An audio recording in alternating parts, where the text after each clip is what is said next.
Oh man, I wish this discussion could go on forever. Ignore the bell! We're gonna keep going, people!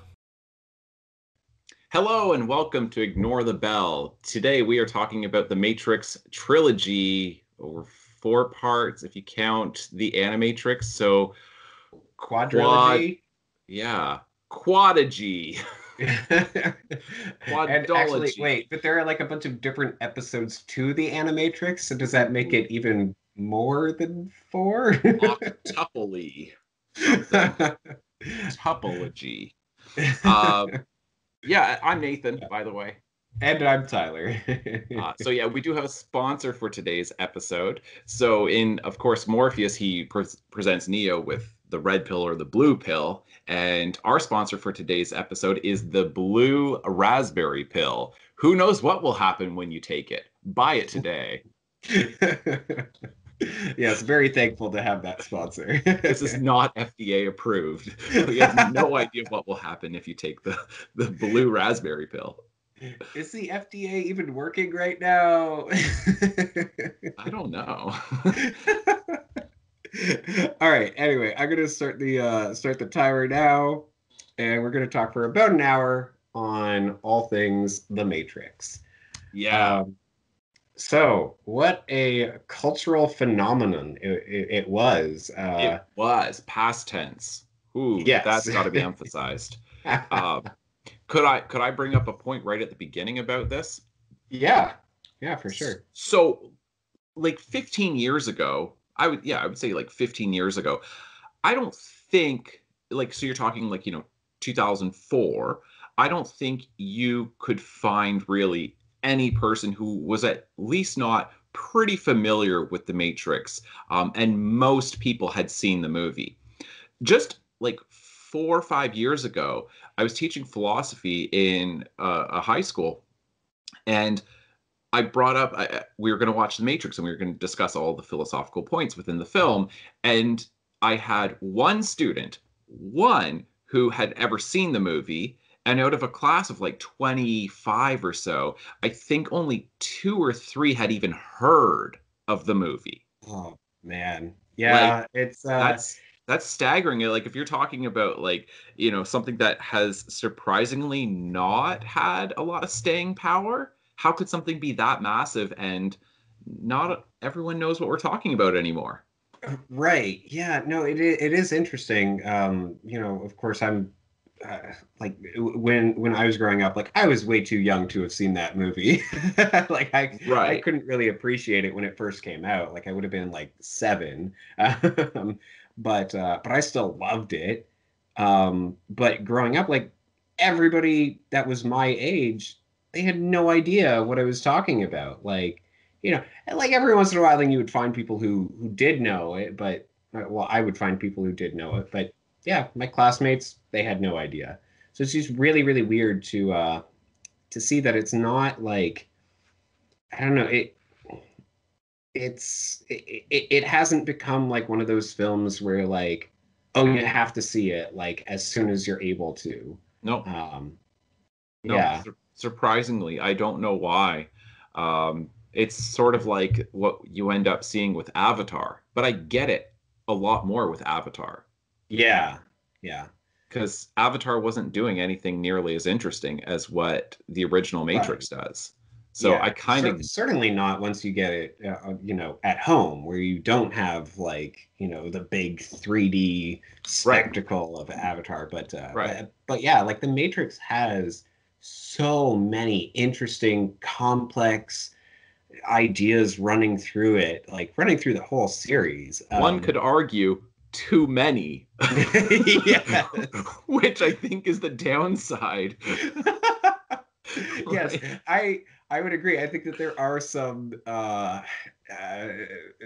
for lack of a better term, mixed metaphors, mixed analogies that run through there. It's philosophical word salad, right? Yeah. It's throw it all in, and then you're eating it. You're like, what is this? That just got mixed in with that. Yeah, no, it's because you've got all this talk about like follow the white rabbit, you're down the rabbit hole, like all this Alice in Wonderland stuff, and then thrown alongside all this like this is just in the first film alone. And then all the religious undertones of like Neo being like a Christ figure and everything, like, and then you've got just so many other philosophical ideas that are thrown in there that I can't even name, like right. Yeah, there's a whole bunch Plato's of allegory of the cave is a huge influence. Like, like we could spend an hour listing.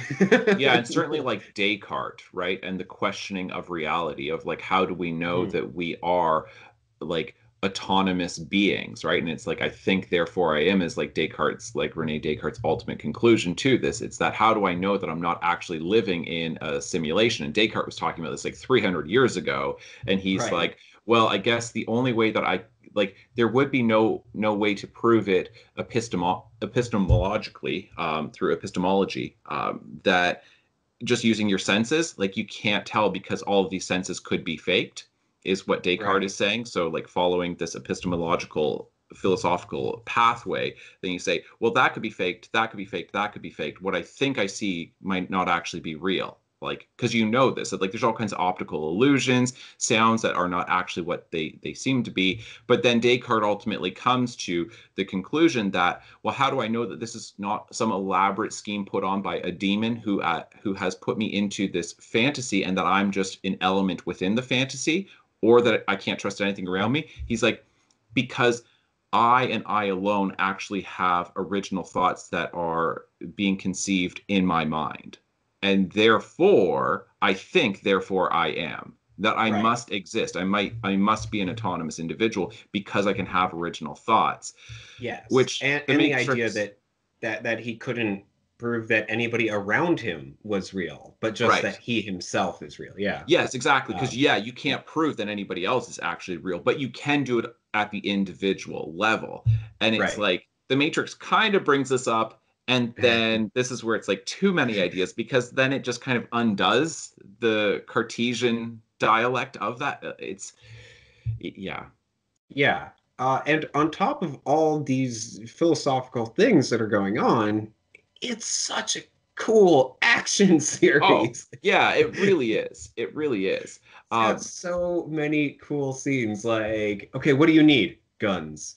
Lots of guns. Like, it's very much like a Bugs Bunny scene, right? It's just like, anything I want, I just have to open up the waistband of my pants and reach in there, and I can pull it out, right? It's like, but it's for adults, where you get to vicariously live through this, and you just like, that'd be amazing to have all the weapons you want, and to just be able to learn kung fu, and you can kind of do whatever you want. And this is kind of like really picking up, like, because it's 1999 when the first one comes out, and it really picks up on video game culture bourgeoning at this point, right? That it's like growing, it's becoming a real thing. And so then it's like, wouldn't that be great to be the avatar within the game? Right. Yeah. Man, so there was so much praise for the first Matrix movie, and I think well-deserved praise. Yes. And then The Matrix Reloaded came out, second movie, and people were like, "Oh, okay." Right. And then the third movie came out, and everybody was just like, I don't get it." And not in a good way. Not like, oh, you're doing such complex things, I can't even process it. But in terms of like, that was it. Like, this is what the movie is. Like, I don't get it. So I mean, I still do enjoy the trilogy or quadrilogy or whatever. The Animatrix adds a ton of interesting little side stories in the Matrix universe. For sure. Yeah. But I definitely understand why people don't like The Matrix Reloaded or Revolutions. It's Revolutions, right? Yes. Yeah. Yes. But yeah. So I guess I kind of want to talk about like like what went wrong? Like how did it go from being so good to being so bad?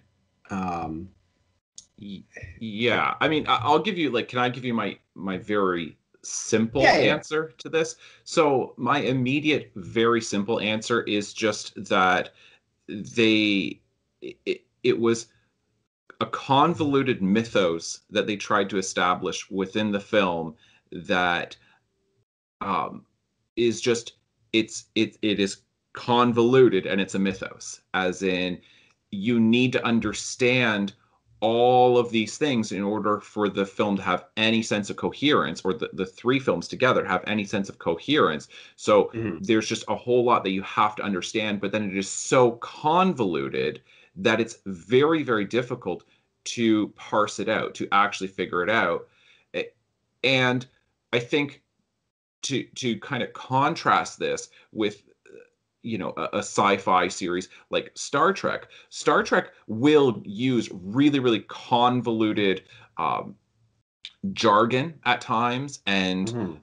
plot elements to you know to accomplish certain goals within the story. But as comes up in Futurama when they talk about Star Trek, then they're like, but all that you have to do, like in writing a Star Trek episode, is you just have to give a really simple metaphor. You know what I mean? Like a rubber Yeah. band that's been stretched too far, and it's like, now I get it. Yeah. And they never provided us with anything like that in the Matrix. Right. That's the problem. Is it's just like you can go super convoluted and go so deep into the mythos if you want, but if the only way to appreciate the next two films is to actually take however long to figure it out, then and if you can't enjoy it in a simplistic way, then Mhm. for the average person, they don't have the patience in exploring that.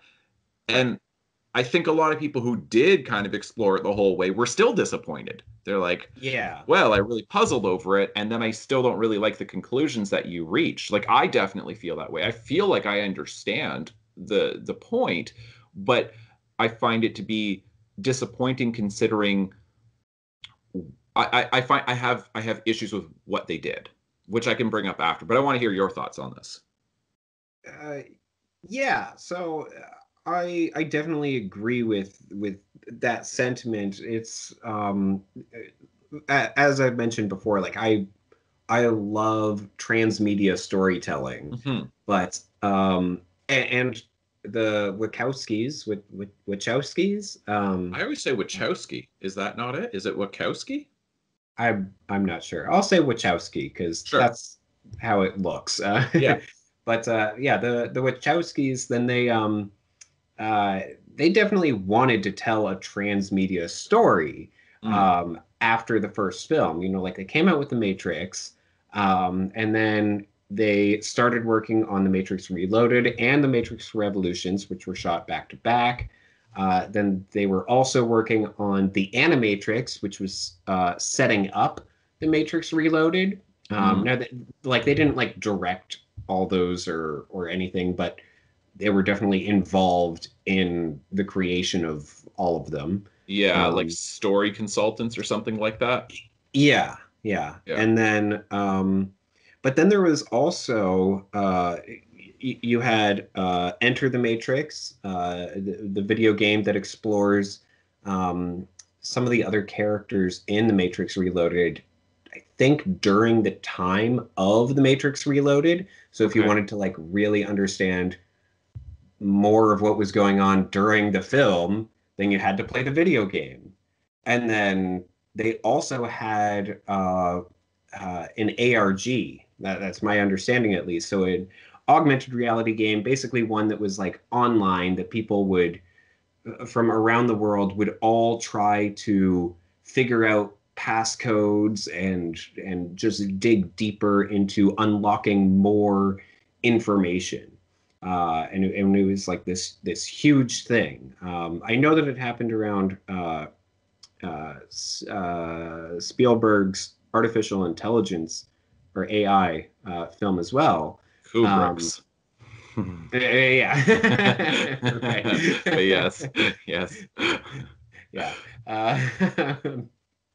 But yeah, if I'm remembering correctly, then the Matrix had a similar type of ARG that was going on.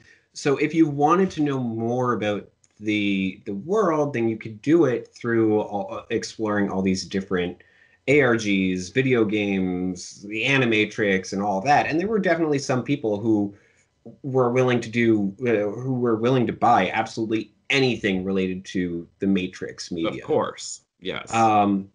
But where the Wachowskis failed is they made it necessary to understand the elements of all those different aspects in order Right. to appreciate it. And it's Yeah. just, you can't expect your entire audience to go through all that media. It's not going to happen. It's going to be a No. small percentage. You have to do additional stories through those other Enrichment, avenues. right? Yeah. Supplementary. It's like Marvel Studios definitely gets this, that it's like, and I mean, they certainly have far more fans who are really, you know, devoted fans to the movies who don't do anything with the comics, Right. right? And Yeah. it's like, Star Wars does that as well. There's obviously a whole bunch of other stuff beyond the films, but the films hold up just on their own. Yeah. And so, I mean, I that does make sense, like when you explain the whole like transmedia aspect of it. So it's like even outside of the films, because like that was like my point was within the films, then it's like it only works for the super fan, but it doesn't Right. work for the casual viewer. And then it seems like, and that as you're explaining it, it actually holds true when you expand it out into everything else that they were doing with it. Yeah. Yeah. And like I love the Animatrix. I Hmm. absolutely adore it. Like it's so good at what it does. Like I've watched through it multiple times. You know, there are all the different episodes or chapters or whatever they're called. And each of them is done in like different art styles. Like you've got Right, one that's completely computer generated. right. Then you've got, others that are done in like anime style. And it's really cool. You've got a couple of episodes that explore the backstory of like the history of the world. Like how did we get from 1999 to whatever year, 2999 I think it's Right. supposed to be. um so and that's really really cool just to see like the progression of the rise of AI and the war between the machines and humans, and you know all this stuff that's done really really succinctly.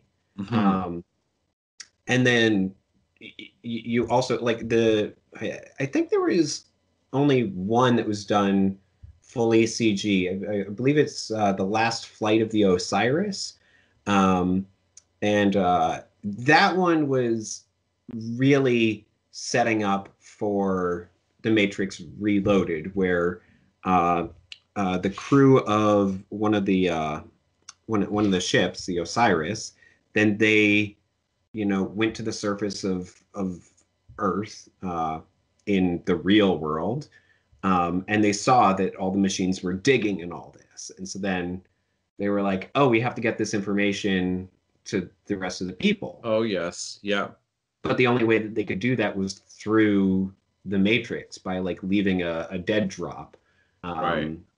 um, for them. So they mailed it to the rest of the resistance or whatever they're referred to as. And it's that journey of like, we don't have time because we're being attacked by sentinels while, while we've got somebody plugged into the matrix who's trying to drop off this information that Yeah. will help the rest of mankind.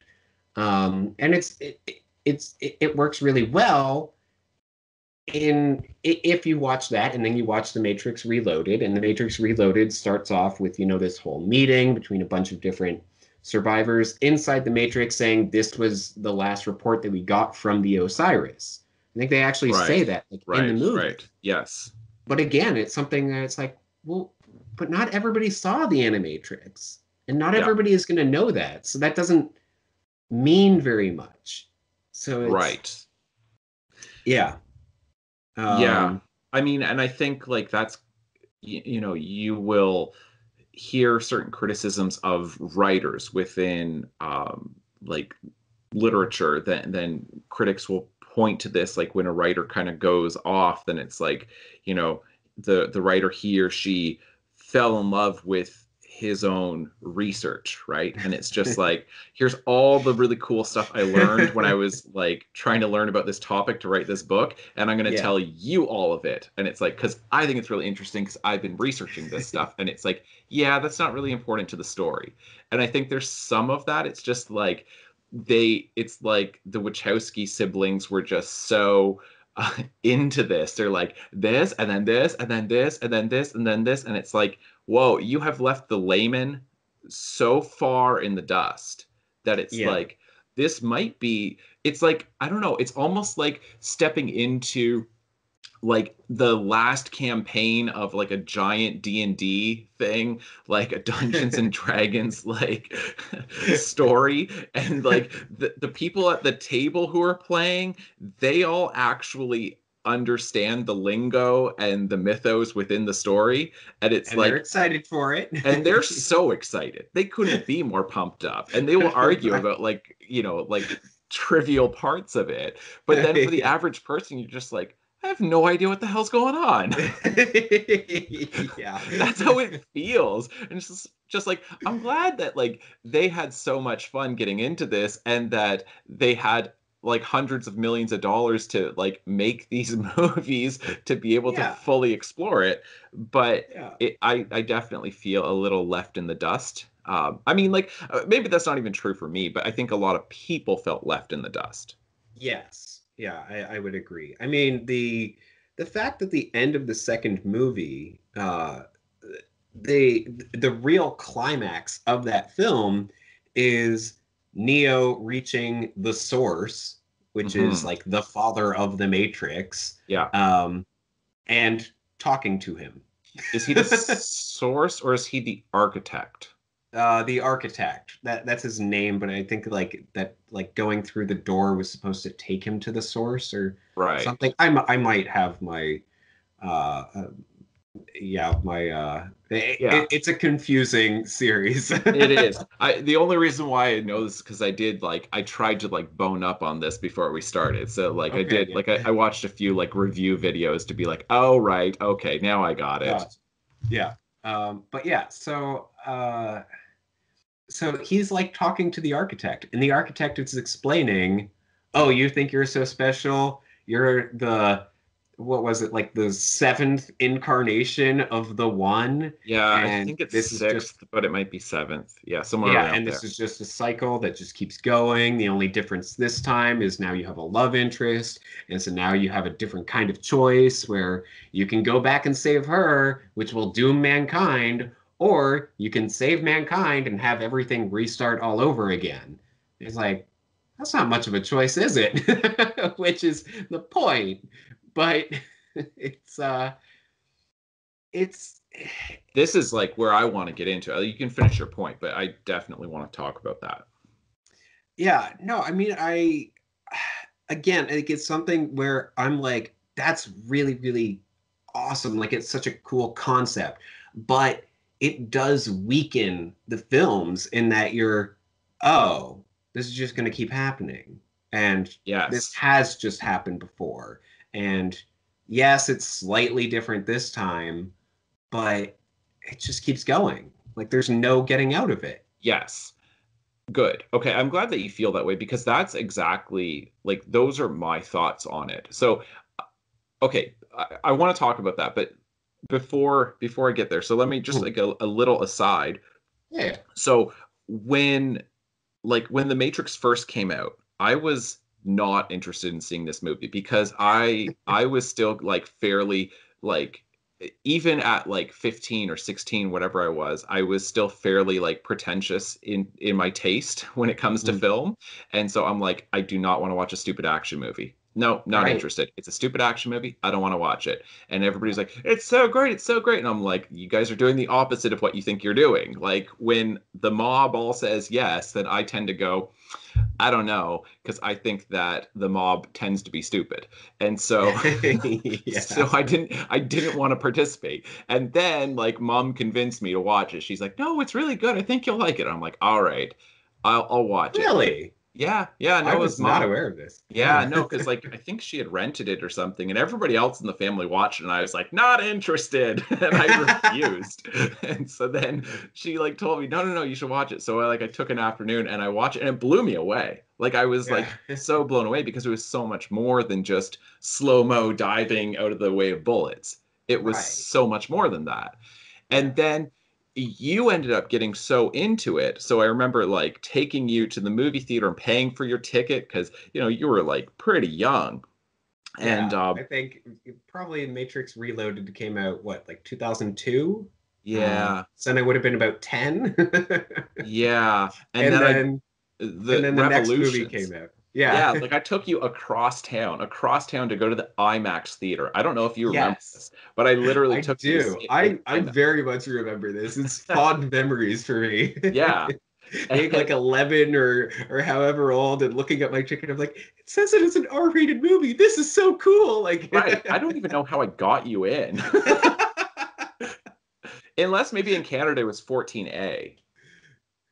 maybe. Yeah, I don't know. But yeah, it was In any case, um, but then I remember for myself, I wasn't that pleased and I was a little disappointed. But because you were kind of that perfect age, like any younger and it would have been, you know, way over your head. But it was like that perfect age where it was like you could keep up with it and it was, I think, pretty mind-blowing. And like Neo is this superhero. And so that like you really liked it. So I just felt like I can't say anything negative because I don't want to ruin your experience. So I refused to say anything negative, and I just like answered all your questions on the drive home, and like we talked I about. I'm had like, so many questions. yeah, and I like answered all of them, like, yeah, and I'm like, here's why, blah blah blah. But like underneath, I was like, I don't really like that, but I didn't want to say that to you. But this is like coming back to that point that this is where I don't understand. I I don't understand their decision making because The Matrix on its own is such a great film because it seems like this is the story to tell within this universe, right? That if you come up with a great concept, um, you know, like because I did this like with my book Orphans of Liberty, I came up with the concept first, but then I said I need to come up with a way into this world. I know what the world looks like, I know what's interesting about it, but how do I tell the story? We need to follow somebody, and so then it's like, okay, I've got it. Okay, I'll follow this character who was part of it, who gets betrayed, he has to go underground. So then I'm like in the Matrix, it's like that is the character to follow. You have to have that familiar character because then we identify with him as a protagonist, with Neo, where we say, right, we can now go into the underworld. We can now go into this foreign world, the fantasy world, because we can follow him. Like this is part of the hero's journey, right? Like Joseph Campbell's concept of it, that we need that familiar figure to act as a guide for us through there. But then when it turns out that he's like the sixth iteration of this figure, then like this is like my point. Why the hell are you showing us number 6? Yeah. Like, why don't we get to see number 1? Like, because it makes it takes or the final final one, but instead it's like some rando in the middle. Like Yeah. And like and then to me it kind of undoes some of the interesting stuff that you had going on in the series before this. So it's like, and I don't know what the Wachowski siblings were thinking when they wrote this, but having, because the Christian allegory, Neo acting as a Christ-like figure, is certainly very evident in this. I mean, even though he gets carried away like this by the machines, and you know, he's willing to sacrifice his life in order to save all of humanity, right? That it's like that one death. But that I'm like, but it falls apart as being a Christ-like figure or a Christian allegory when you go, and this was number 6. Well, the entire point is that there's one death that does it. Yes. Forever. And not only that, but that's his second death. Right. Because he already died in the first movie and was resurrected. Yes. Yes. So it really does just fall apart once you start like really looking at it. The first film was, I want to say, like, it was perfect at telling that story. Yes. And then they just kept going with it when they didn't need to. Too much. Too many ideas. That it starts to, it's like a house of cards. It then collapses by its own weight. That it's like you've built it all up, but now if you do anything, like you risk the entire thing falling apart, which I think is ultimately what happens, or at least what most viewers feel like is what happens. I mean, I've made the argument before that any sequel is a bad, like, sequels are always a bad idea, and that can be a little controversial, but in general, like, I do believe that. And it's with the Matrix specifically, they didn't have the Matrix Reloaded or Revolutions in mind when they were writing the first Matrix. I'm like 98% certain of that. Right. And then they were just like, oh, well, now we have this character who can do anything. He can be killed and come back to life. He can reprogram the agents. He can fly. He can stop bullets. Like, it's so much that they go, okay, well, how do we do a second story with that character? And what they do is, for one, they introduce all these other crazy characters, like the ghost siblings, who can phase through walls. You throw Neo, like, all the way in some remote part of the world through magical doors, with the keymaster, like, opening different doors that lead to different parts of the world. And so then it's like, oh, see, now Morpheus and Morpheus is in danger because he's far away from Neo, and it's like, Neo could obviously save. It's a Superman issue where it's like, there are no stakes when you say that, like, he can do anything, that he can't die. Exactly. And it's so frustrating. As I mean, again, like, as a kid, it was so cool, of course, to see him flying and to, you know, grab Morpheus out of the air during this huge explosion. But as an adult, like, I'm watching it and I'm just going, but I don't care. Like, it's so obvious that he could do anything. Right. And I know this has been said, like, it's good advice for writers in general. I don't like advice for writers because I think that it's like presumes that there's a formula, and I don't like that, because it's like, I think the best stories are inspired and are not formulaic, that like the writer didn't arrive there by following a formula and a set of rules, but through inspiration. But anyway, that's a whole other thing. But one of the rules for it, or the pieces of advice, is that people are not scared by situations, they're scared for characters. Right?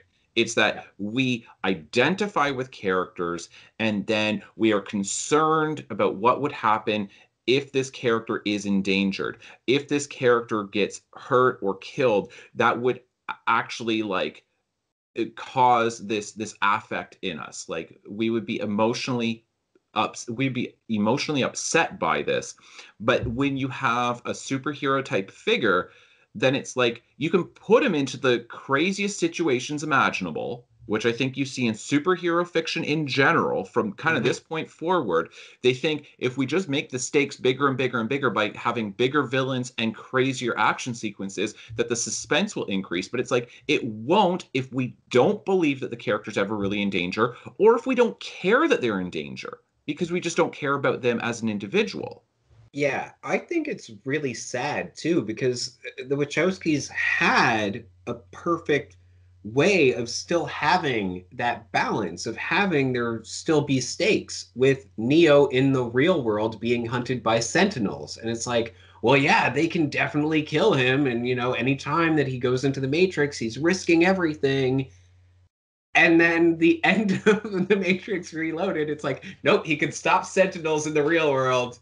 Right. So Which I want to know. It's like, so what are the stakes at that point? Like, he can literally do anything in the real world as well. Yes, but I want to know what you make of that, because I think, and like, I mean, I had already been theorizing about this, and then I saw that like a lot of people have kind of explored this further than I have. They've obviously thought about the Matrix far more than I have, at least more recently. And they point to the fact that this is the suggestion that being pulled out of the Matrix is just another layer of the Matrix. Yes, yeah, I've heard similar theories. I'm not sure how much I believe it, but there is definitely that How else? possibility. But how Because else yeah, do I you? don't. Because like I think it's like, but if you're looking at the text itself, because I hate, like, this is another little aside, but I hate it when people like will do these like fan theories. Fan theories to me are like the stupidest things in the world, because it's like you take all of like the things that an arts and humanities student learns as an undergrad and then as a graduate student, and then you remove all of the need for evidence within the text. You just say, but don't do any of that difficult academic work. You don't have to have any proof. Just have a ridiculous theory, and then people will be like, "Whoa!" So I don't think though that it's a fan theory. Look at the text itself. The Wachowski Yeah. siblings. Why would they? How does? Where's the internal logic for Neo having the capability to stop a Sentinel out?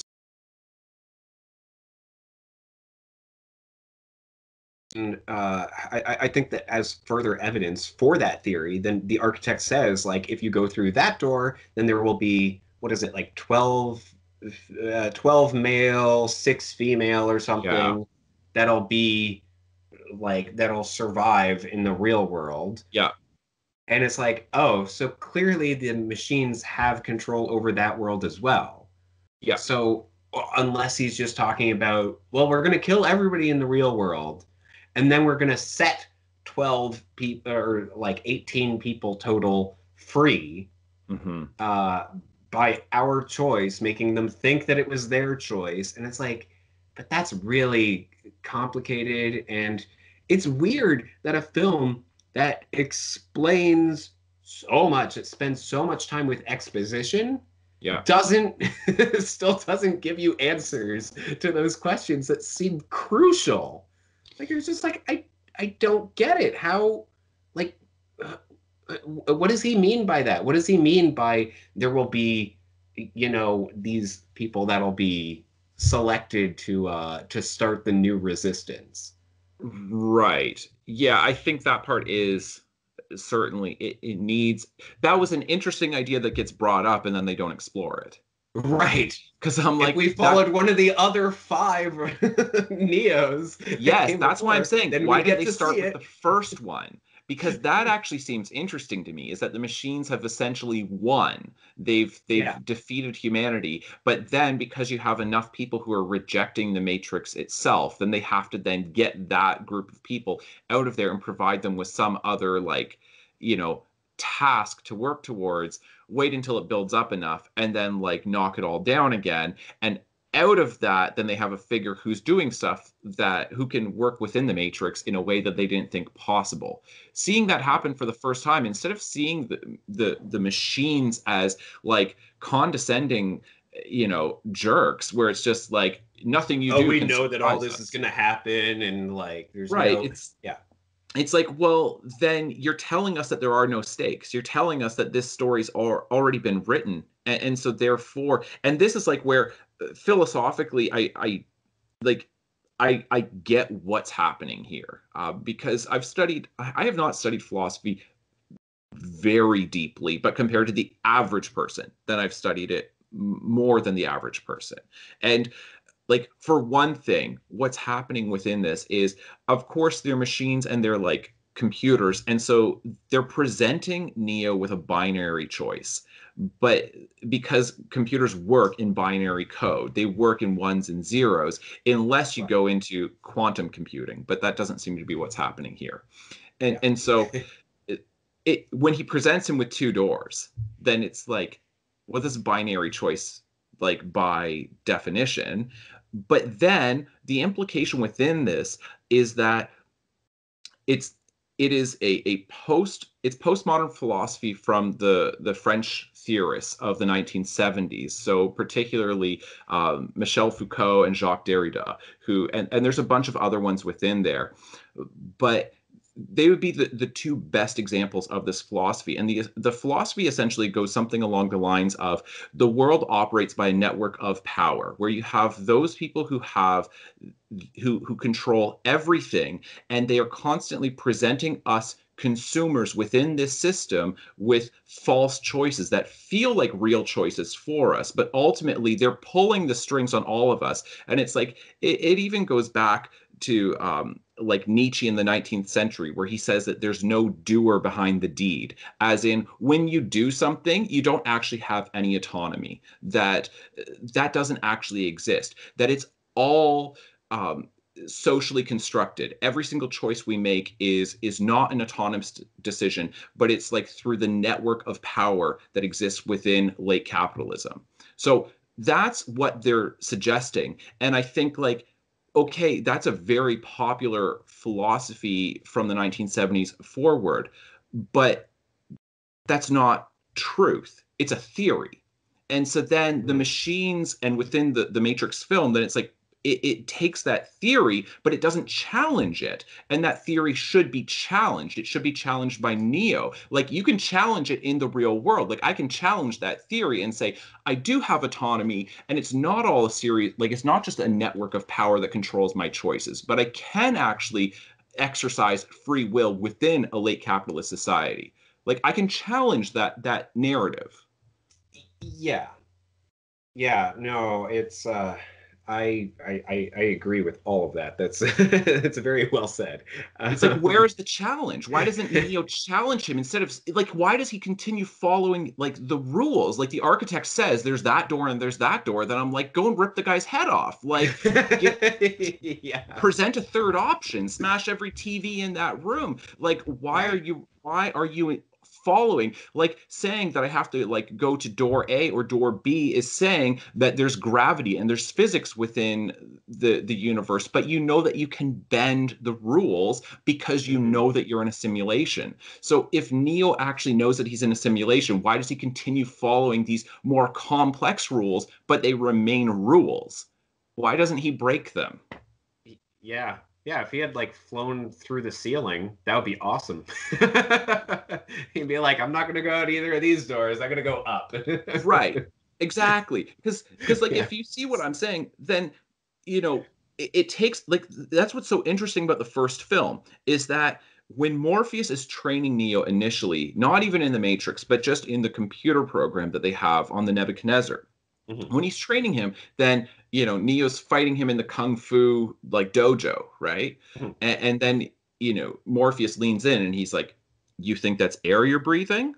Right? And it's like, wait, I'm not even actually breathing air because I'm in a simulation. So then he starts to learn, I don't have to play by the rules that I've been taught are rules, that I can bend or break them altogether. And then he ultimately gets there. But then the next film, he bends and breaks all the normal rules, but then he starts playing by all the rules, the more complex ones of, oh, you need this guy with the key. Oh, you have to like take that door or that door.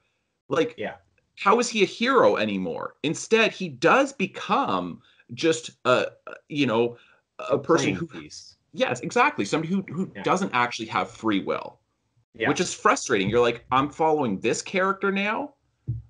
Yeah, he's constantly told, okay, you have to do this, you have to do that, you have to do this, you have to do that. And it's just like, why? Like, why does he have to do those things? Just like, let him choose something.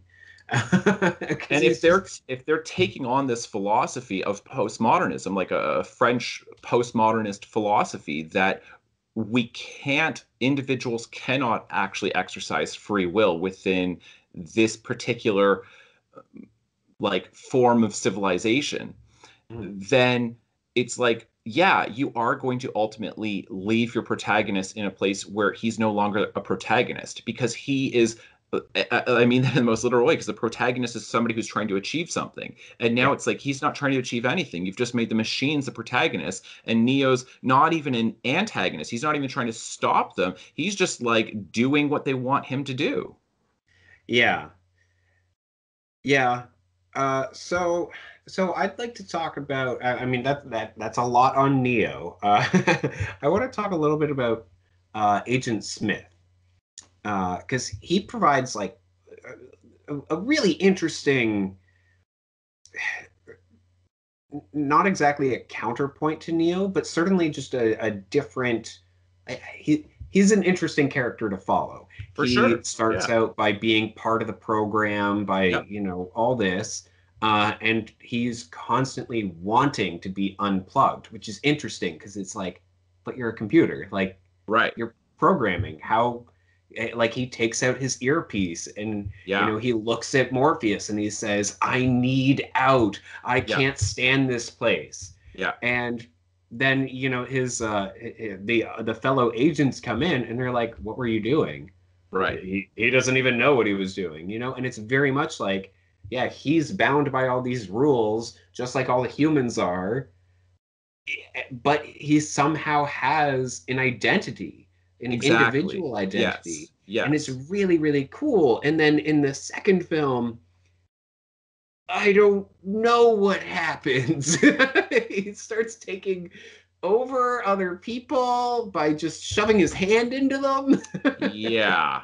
It's just like turn into the. I remember making this connection when I first saw the film. It was like, oh, like when he's taking somebody over, then like it looks like that the same metal mirror surface as like liquid metal mirror surface as when Neo is like he's already taken the pill and is ready to be taken out of the Matrix into the real world, and then he touches this mirror and it just starts spreading all over him and it goes down his throat and everything. And I'm like, so is there something to that? And I still don't think that there is. I don't know why. Like, it really feels like that should be some kind of connection, but I don't know what it is. And then they completely go away from the actual Matrix for the majority of the third film. Yeah. And then Neo comes back and everyone in that world is Agent Smith. So he's taken over the entire world, and it's just, it's, again, like I think that he was such an interesting character in the first film, and then he became progressively less interesting the more of him there was.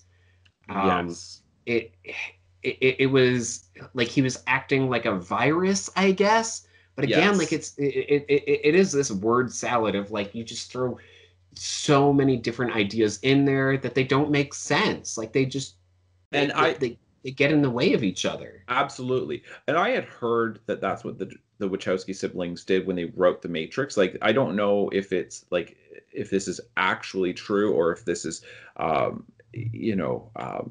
just a myth that exists out there. But they, what I've heard is that they just took a whole bunch of different philosophies that they learned in school, and they just like threw them all in there. And they're like, this was such an interesting point. Let's do that. Let's do that. Let's do that. Let's do that. But there was no coherence. And so it's like, you can kind of have that works in the Matrix because Neo is questioning everything. So everything is kind of disorienting for him and for the viewer. You are disoriented and you can actually pose all of these interesting philosophical questions. But the problem is, by the second and third film, they start trying to answer these questions that they brought up in the original. And it's like, but you didn't have an answer to begin with. So now you're retroactively trying to solve for an equation that was never going to balance in the first place. Yes, it's the first film presents all these philosophical uh, theories, and then they try to prove them in the next two Yes, films. And you exactly. cannot prove philosophical theories. No. It's impossible. Like You can continue like exploring them, but that's not what they're trying to mhm. do. They're trying to be conclusive. Yes. And it's like Yeah. that's not how philosophy works. Um, Yeah. and I mean, with like before we move on from this, like with Agent Smith, that you are right that his character, like Neo, by the second and third film, he went from being interesting to no longer having more of him made him less interesting. And it's like because if you follow, like if you connect us to what I was saying earlier about the idea of postmodern philosophy denies us our individuality and denies us the idea of actual free will and autonomy, then it's like he wanted free will, he wanted autonomy, he wanted to break out of binary thinking, he wanted to break out of his own programming. And then it's like, so he wanted to be an individual, and then they just multiply him. They like he replicates himself, so it's like he denies his own individuality in doing this. And it's Yeah. like you did just take the most interesting goal that he had, and Mhm. then you just threw it away trying to make him into this like supervillain. But it's like, but ultimately, like what made him villainous, like or at least dangerous, is a machine, like true artificial intelligence, not following programming, but Yes. he is a computer. It's like that's ultimately the terrifying thing behind him, and then it Mhm. just like didn't do anything with it. Yeah. Yeah. I mean, he had again, like in the first film, he had this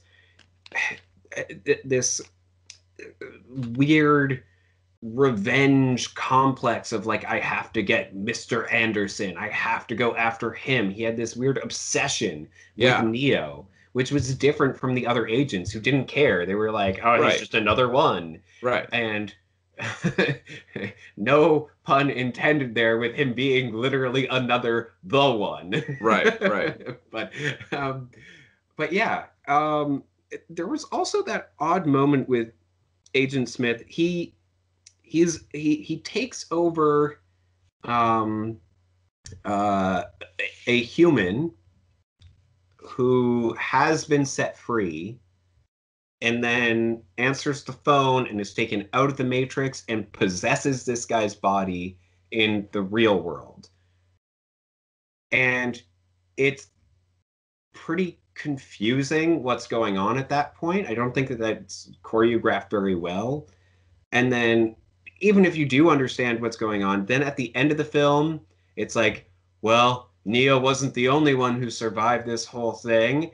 And then you have this weird shot of like, yep, it's Neo's face, and then you scroll like or pan up and you see like the body of whoever Agent Smith took over, but he's upside down. So it's impossible to recognize like who it is and on first viewing. You're like, Right, I don't right, know who is it. right, Oh, it's that guy. Like sitting in the movie theater, it's like, what? Who? Like I don't know. You're only showing me for a fraction of a second, upside down, and you expect me right. to recognize him? It's just a really weird moment, really Yeah, weird choice. I Show don't even Neo remember upside this, but down and the other guy yes, right that up. would have made more sense. I don't understand. Maybe you could answer this question because this is something that I'm puzzled over. And then I do want to actually like, unless you have something else that you really want to get into with this, I want to know what you think about this idea about the matrix within the matrix, right? Yeah. But when Agent Smith is taking over all of these individuals within the matrix, because then Neo goes back in Revolutions, and it's like it's all like Agent Smith. Mhm. What the hell's happening to all these human beings who are in their pods?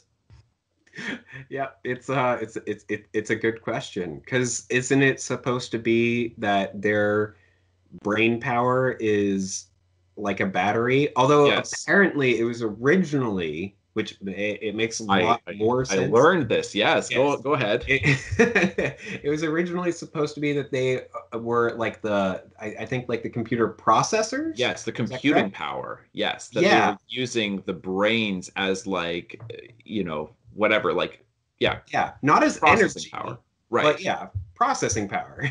So, Yes. which makes so much more sense. but apparently the studio told them, like, Right. nobody's going to understand what that means, because I mean, it's true. Nobody would have really, few people would have understood. But I mean, few people understand the movies anyway. Right. And I don't think it was like that much more complicated. Like, I mean, as long as like all that like they had to do, and maybe I don't know if they actually had filmed it or not. Because the video that I watched, then it said this is actually fairly late when they made the change. The studio insisted on the change being made. So I don't know if they were actually shooting at that point. But it's like instead of Morpheus holding up a Duracell battery, all that he has to do is like they turned us from that into this and then hold up a computer chip. Yeah. Like, I don't think it would have been that like more confusing to understand that, because it's like Yeah. a lot of people don't even understand that like the human body and the brain itself produces like, you know, electricity, like neural electricity, like you know what I mean? Like most people are like, what do you mean we're batteries? Like I think Right. that was more confusing than the idea that like our brains could be used as processing power. It's like we know that our brains think, we don't Yeah. know that we're batteries. Right. So it's this weird kind of thing, because I think if humans had remained as being comparable to computer chips, to processing power, then it would make absolutely no sense whatsoever for Agent Smith to take them over, because then it's like, well, then you're just limiting the capabilities of the Right. system. Right. But then if they're batteries, then they're still alive. So it's I still just powering figured them. that the human beings, they needed the matrix in order for their brain to continue to function and in order to produce anything.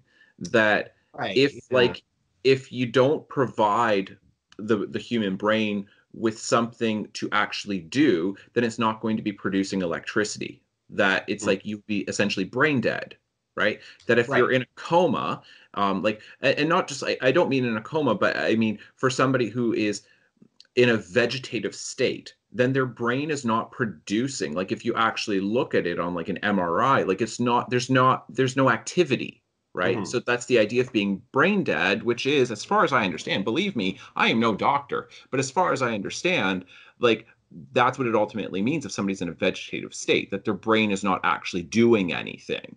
Yeah. But when we're dreaming, our brain is very active across like multiple parts of the brain. Mhm. And so then it's like, so I'm like, if he takes over these people, they're all there in the pods, then if they're no longer in the matrix, did they get woken up from the matrix because there's nothing going on, like it spits them out, or do they just die? And in which case, like, how is that helpful for the machines to let this happen? Yeah. Well, I mean, the machines are not happy with it, other than R- Agent Smith. Right. Um, But but according to like the architect, like he doesn't seem that surprised, and like you know what I mean? yeah, it is very strange with that, where I don't know, because it presents it kind of like this Agent Smith thing is something new to this iteration of the Matrix, Yes. something that hasn't happened before, but it doesn't address like, well, like, yeah, like how is it affecting the Matrix? Like, how is it affecting that back end? And how Right. is it affecting the people who are plugged Right. in? It's like you're focusing so much on Agent Smith, who's no longer interesting, that you're not Yes. showing us the stuff that is Yeah, we interesting. were all interested in the fact that the people we care about are the human beings in this world. And like, I'm like, what about the billions of people in pods? Yes. I don't care It about the was computer Neo's job program. to save them Right, to all. save them. And it's like totally forgot about the goal. And I like, have to go after Smith. Why? right, why? Just wake everybody up in the real world and like kick some machine ass. I don't get it. Um, Yeah. so I've heard some people say like, and I haven't watched the movies in a very, very long time, but like some people have said that Agent Smith is ultimately the one. It's not Neo. Yeah, I've seen that theory, and I I don't quite follow it. I don't know. Maybe you can explain it a little bit, because I'm I'm blanking on the details of it. Well, really. like the evidence, like, is that when Neo first goes to see the Oracle, then she says, "You're not the one," maybe like next lifetime or whatever, but you're not the one.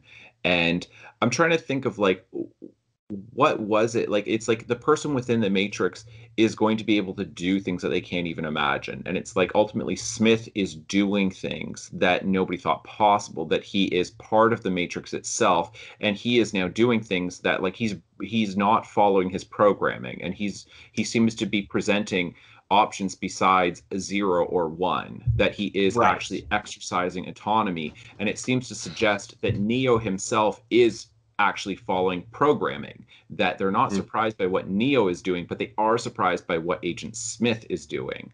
And that Agent Smith ultimately wants to break out, whereas, Neo seems, I don't know, more interested in Trinity. Yeah, exactly, than any other task. Yeah, it is interesting because the films, based on my recollection and my interpretation, they seem to imply that that Smith was made more so that way by like he was given these extra abilities by Neo going inside him and exploding him and whatever. Right. So that some part of the code of the one was left in Smith, so that when he was like brought back, then he was anyway. That was like kind of what I had understood before. I had heard like that those theories about like Agent Smith always being the one. And when you do go back to the first film, then you can kind of be like, okay, yeah, I sort of see that. Okay. Yeah,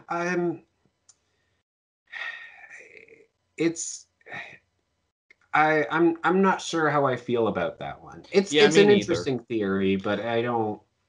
Ultimately, it's like that's where I feel like that is the weakness of the franchise, is that it falls into a love, like a self-love of its own mythos, where it's Yeah. just like, okay, but I don't even understand. I don't understand what's happening anymore. And it's like, I understand all these things that are going on, but I thought the whole point was it's like the Terminator, right? It's like man versus machine. Who is going to win? That's what I thought that like this movie, like the whole thing started as. And then it's like it just went off in this weird direction of it's just like, wait, the computer's angry with itself, and it's like it's fighting with itself, and it's just like, what about all the people?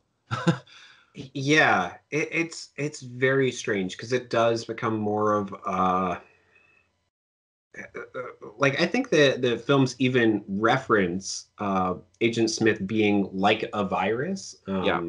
And he's very much infecting the Matrix, and the Matrix Right. can't fight against it. They don't know how or whatever, and they Right. need Neo to like get rid of the virus, Exactly. which is like the irony of it.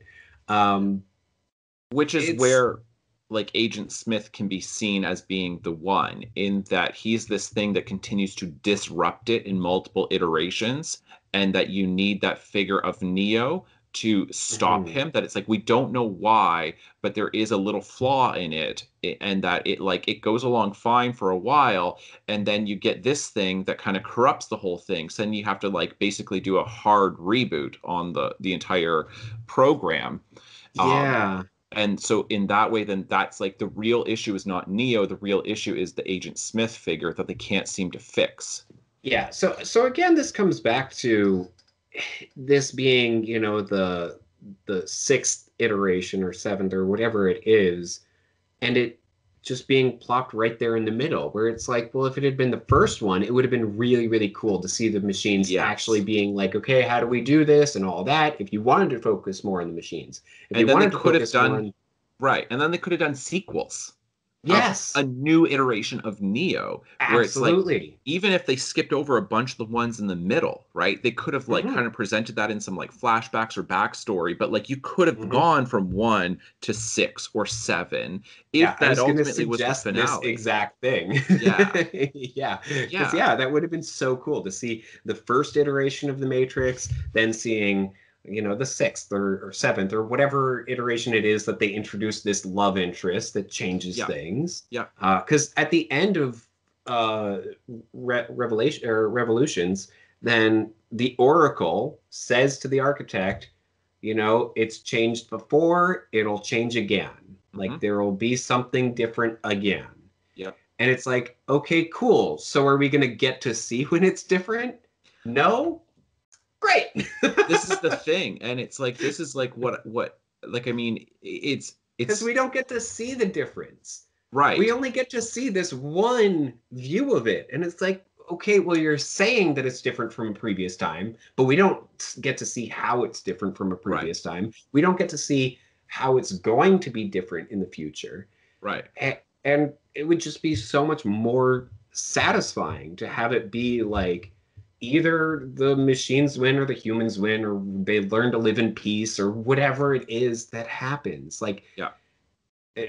I mean, honestly, what an amazing ending it would be to have, mankind just be like, you know what? You're taking care of us. You're looking after our entire bodies. You're letting us live this fantasy life inside the Matrix. Yeah. We're kind of fine with that. You can just do whatever you want. And we're Right. fine just living in the Matrix. And as long as we have a little bit of choice, we're fine. Yeah. That would be a really interesting, satisfying ending. Yeah. But they don't do that. No. They say, No. okay, it's going to happen again. And it's going to keep happening again until. Right. And the issue is that this is like, it might sound simplistic, but just I mean it's so obvious that it's hard to imagine that like I that that I haven't heard of this before. It's the title of the movie. It's Revolutions. It's like, because Hmm. revolution, like I say that I explain this to my history classes all the time. Every time I teach this, whenever you're talking about a revolution has a very literal meaning in physics, right? A revolution is a full circle, Yeah. right? So like a wheel will make a full revolution. And so a revolution implies like not implies like clearly states that it is a return to where you began. So if you Hmm. began at the bottom, you do this full circle and you come right back to where you started. And then like the third movie is called The Matrix Revolutions, as in it's just like, yeah, this thing just keeps doing this. And then it's like, wait, that's where you brought us? Why the hell did you Yeah. tell us a story that just like repeats itself? That it's like you're telling us within the title of the film that there will be no conclusion. Yeah. There's going to be no resolution. It's not the Matrix resolutions, it's revolutions, right? It's that like Yes. nothing gets resolved. It just presents this as like this will never end. And you're like, Yeah. well, then there are no stakes involved then. Yeah. If this can't have an ending, if this is just going to continue to repeat. And even if that is the case, it would have been interesting if you at least started with the first iteration of Neo saying, we think it's going to keep repeating, right? Right. Yeah. Then that would have been a cool ending. And then it would have set it up where you could continue exploring this story beyond this. And his line at the end of the first film, I believe the last line of the movie is, I didn't tell you how this is going to end. I told you how it's going to begin. That would make way more sense if we're watching the first iteration. Exactly. Exactly. It really would. I don't understand. I cannot for the life of me understand why they began where they began. Like with Yeah. kind of jumping over to something like Star Wars, then it's like it still kind of blows my mind that George Lucas started with episode 4. Like Yeah. when I first learned that, I was like a kid, and I'm like when I heard about the prequels, like I mean, I was like 12 or something like that, and hearing they're going to make these prequels, they're going to make episodes 1, 2, and 3. I'm like, what do you mean? There's already Star Wars 1, 2, and 3. They're like, no, it started with number 4. I'm like, what are you guys talking about? I go and look at the VHS. I'm like, son of a bitch. Like, it really does say episode 4. Who starts with number 4? Right? Yeah. But I understand, but number 1, he was very clear that it is episode 4. Okay. Yes. So like, Yeah. there was no like pulling the rug out from under us. And then second of all, he had a plan for the other ones, but knew that he couldn't get there, I believe, because of like special effects at the time. Is that not part of it? Or was it just that the story was too big? I think that's at least part of it, with the special effects. Because this whole idea of the Clone War that's talked about and stuff like that, like he couldn't do all that. So, right, and like having like Coruscant or something like that would be and like we say this, and like the degree that he knew what 1, 2, and 3 were going to be. Yeah, who knows? Right. But the idea is that he was like, we're going to start about halfway into the story. Exactly. But so I'm not saying you can't do this, because you clearly can, because Star Wars is, like more popular than basically anything else, and it starts in the middle. So I'm saying they could have potentially, but the problem is they don't start, saying that there will be a resolution to this, or that there's ever going to be, and they just took everything interesting that they could have done and they removed it. And I don't know why they started where they started. I don't know why they did that. Like, do they think it was just going to blow our minds and we're just going to be like, that's amazing, Neo's number 6? Instead, we're just like, oh, so he's not special at all. Thanks. Right. I thought that he was cool. I thought that he was special. And now you just like, cut the knees out from under our protagonist. Yeah. Yeah. Before we move on, a special guest. Hey, my cat. A special guest on the podcast. But before we move on, I just have to clarify for the audience out there who will obviously tear us apart if we don't mention, Star Wars Episode 4, A New Hope, was not originally titled Episode 4. It was given that title, I believe, once Episode 5 came out, Empire Strikes Back. Right. It may have been when Episode 6 came out, but George Lucas had in mind that it was Episode 4. He just didn't. I mean, you're not gonna, with your first movie, say, this is number 4, everybody. So the actual theatrical release in 1977 didn't say Episode 4? Correct. It just said A New Hope? Okay. But then, obviously by the... I don't even know if it said A New Hope. Oh, yeah, you might be right. I think it just said Star Wars and then had the title crawl. And then before it came out on VHS Betamax, then he messed with it? I think so. Yeah. Yeah. So we shouldn't be surprised that he changed other things? That's right. He was already, this is an unfinished product. Right. Yeah. Okay. So, all right. So that satisfies all of like those people who would bring that up. But so I want to try to wrap this up as quickly as we can, because I know that it is getting late for you. Yeah. And so one quick point that I found out later on, which I think is really, really awesome, is the character Switch in the first film.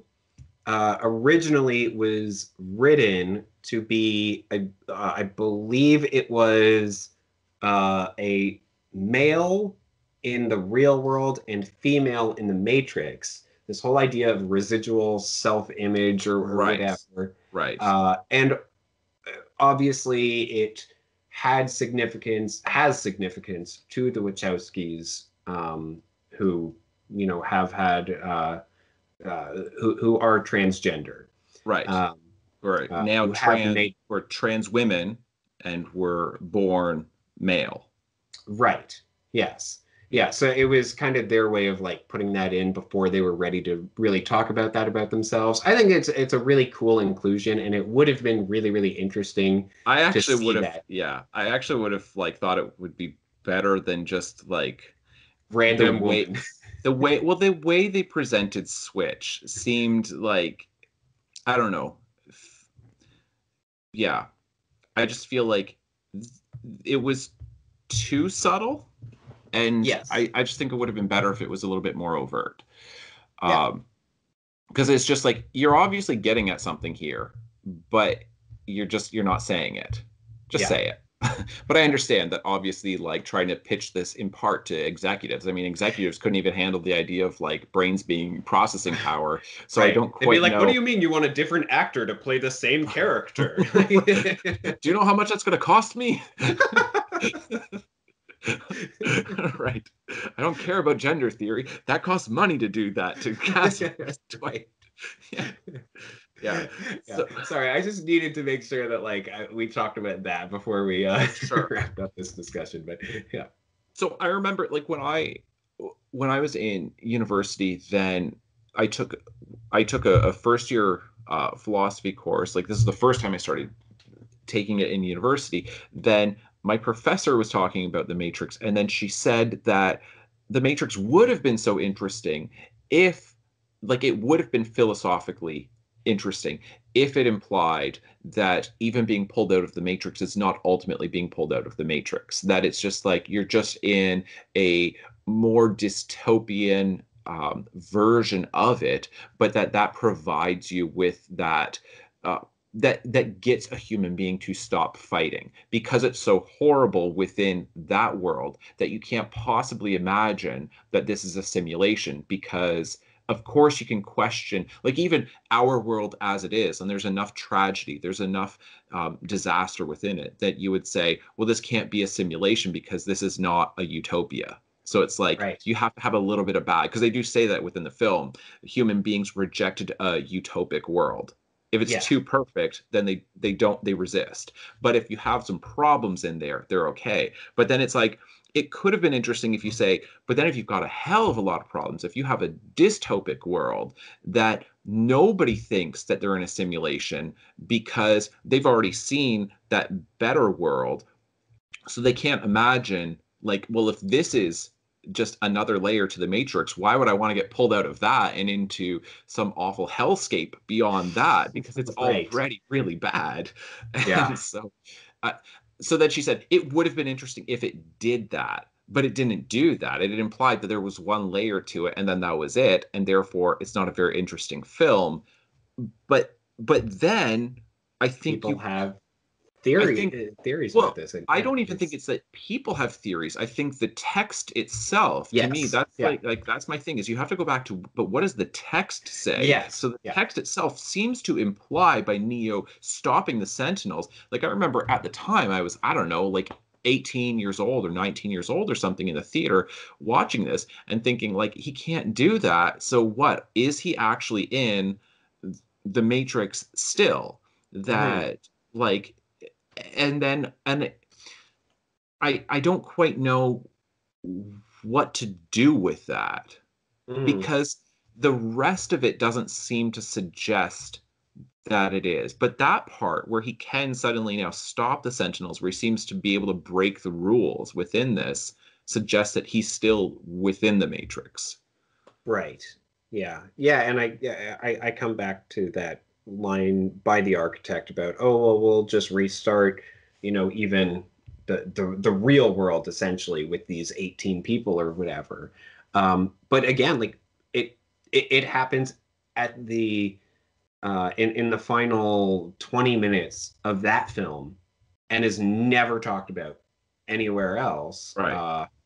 At least as far as I've seen, heard, interpreted. That there's no other reference to it being like, oh, well, yeah, the real world is also this other layer. I mean, it could have been like a cool Men in Black moment, like with the film ending with you like pulling back and seeing, like, just having the curtain pulled back again. And because, like the Men in Black movies do that. They're like, oh, look, our entire galaxy is a marble and whatever. Seeing something like that, like seeing this outside layer of the actual real world, of it being fully computerized or whatever, and I don't know, just completely different, would have been, yeah, really, really interesting. And then you do kind of go back and you question, well, not so much that you question everything, but that you just sort of have a different way of looking at it. Right. Right. But again, it doesn't have that conclusive moment outside of that second film.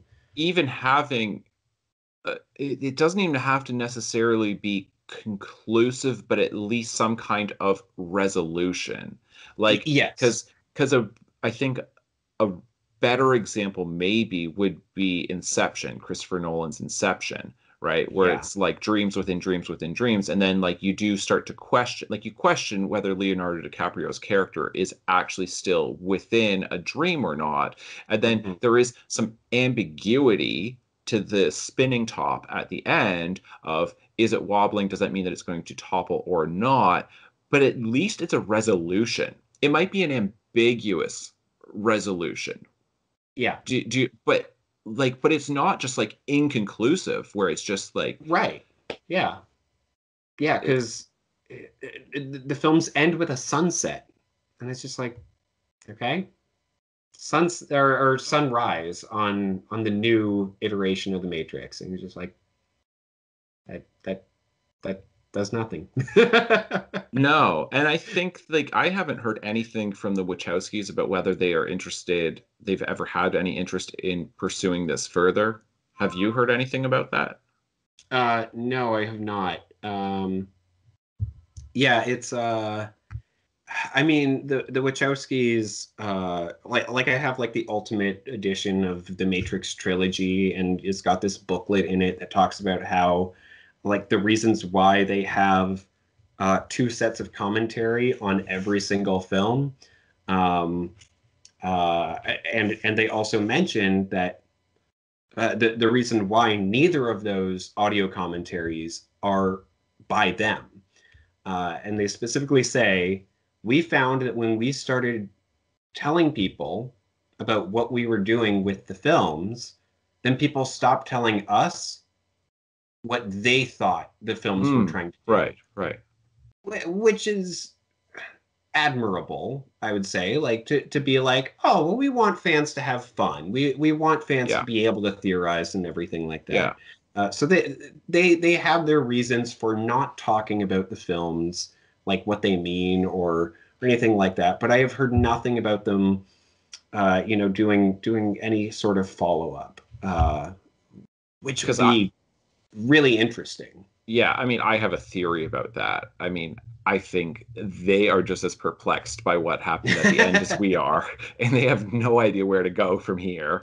And they're just like, boy, I hope nobody ever asks us to like continue this story because we barely got it across the finish line as it was. Yeah. It's a strange case. By the way, those audio commentaries, the one track is philosophers who liked the films. The other track is, and I haven't watched this one yet, but it's critics who don't like the film. Very interesting. That's cool that they would put it on there, that they're not shying away from it. Yeah.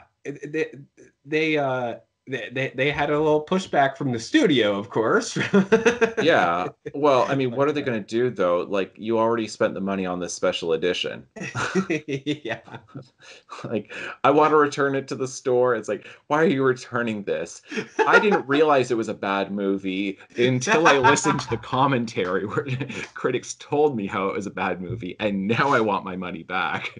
It was more so the studio was like, why are we going to pay people who don't like the movie to watch the movie and talk about it? Like, there's no bad press. At least they're talking about it. We're talking about it. We are exactly. We're talking about the commentaries and how interesting it is.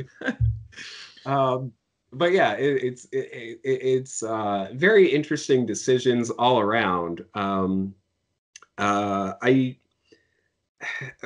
mean, this isn't a full Wachowskis discussion, but Yeah, we might save that for another day.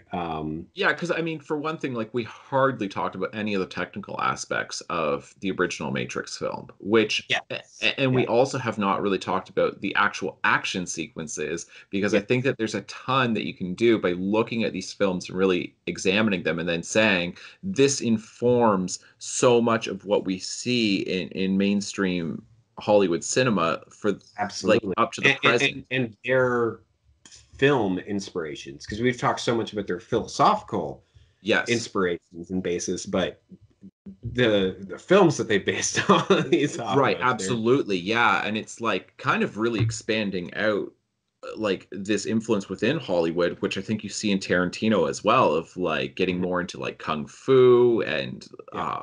like all of that yeah, the foreign film influence on it that you start to get in a mainstream blockbuster, which we won't get into now. But Yeah. like it's just there is a ton more that Mhm.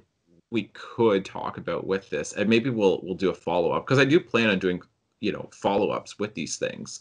Yeah. Uh, Yeah. yeah, And it might be, a more full-blown Wachowski's episode. Because yeah. I haven't watched Sense8. Is that what it's called? I haven't watched that. I haven't watched the one with, I don't know, the planets, the interplanetary thing Right. with Mila Kunis or whatever her name is. Oh, I Anyway, don't even know about this. okay, but I have seen Speed Racer, and I have thoughts on that. So, I didn't even know they did that. Like I literally like the last thing I saw of theirs was Matrix Revolutions. So okay, yeah, so I would obviously have to do actual like viewing before I could right. continue this. Yeah, yeah. But we have a lot of other topics to talk about Yeah, before then.